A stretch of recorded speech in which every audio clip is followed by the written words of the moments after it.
Why do you think there are so many advertisements now? I think the reason is money. Some companies spend a lot of money sponsoring sporting events so that they can get money from these events. For example, if the players wear something with the company's logo, people will see the logo over and over again during the game and people would have an impression of it. When they need to buy something, they would choose the products from the company. These advertisements can definitely bring a fortune to the company. I think the reason is money.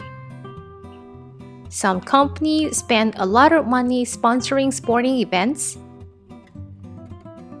so that they can get money from these events. For example, if the player is wearing something with the company's logo, people will see the logo over and over again during the game. And people would have an impression of it. When they need to buy something, they would choose the products from the company. These advertisements can definitely bring a fortune to the company.